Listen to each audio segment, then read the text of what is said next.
there are a lot of people in Nantucket who don't know we have a food pantry. I have people who walk in and sometimes say, "Oh, is this a store?" I was like, "No, this is Nantucket Food Pantry." "Oh, you have a food pantry? Why would you need a food pantry? Everyone has so much money." The basic misconceptions of what our year-round community truly represents. So I would like everyone to know that indeed we have a food pantry that is open to all, and we appreciate every donation, every volunteer, every question. We have people who simply walk in off the street and say, as I said, "Oh, a food pantry, why is this here?" And they open their wallet. It's terrific.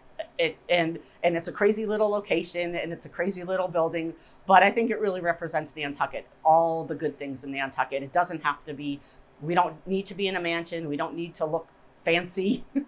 We are what we are, and we provide what we provide. We have the Nantucket Food Pantry, which is somewhat self-explanatory. We serve literally thousands of bags of groceries per month to the people in need, no questions asked, essentially. It's very, which is unique for a food pantry, but it's the easiest approach here in Nantucket with the seasonality of employment, the transientness. So it works for everyone. We do follow the guidelines of the federal government, but primarily, we're not asking questions, and we want all our clients to know that. Janice, who handles the rental assistance, and that's a much more thorough process.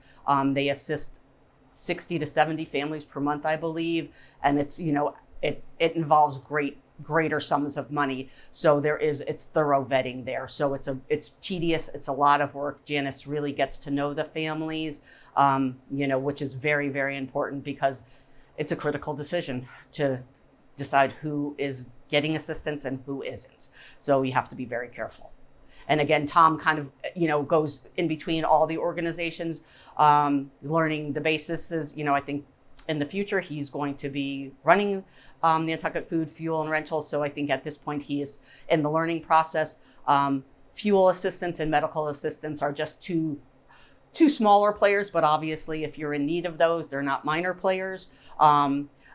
But those are handled kind of across the board by whomever is able to kind of step up and handle those questions from the clients. Well, I believe the organization speaks for itself. All through the pandemic, they basically never closed a day. They kept everything going, as difficult as that time was. And as we all know, the economic impact of that time has carried over, especially with food insecurity again. The demand increases every day. Without this organization, we would definitely have families going hungry needlessly. So that being said, Nantucket Food, Fuel, and Rental simply makes our community stronger, and the involvement of so many other people, including our volunteers, cannot be highlighted enough. I couldn't run the food pantry without volunteers. Every day I have someone who comes and gives me a hand, whether it's delivering groceries, packing groceries, helping clean up, moving thousands of pounds of food. And we have guys who aren't even like quote unquote volunteers who stop by and give us a hand. So we reach every aspect of the community, I truly believe.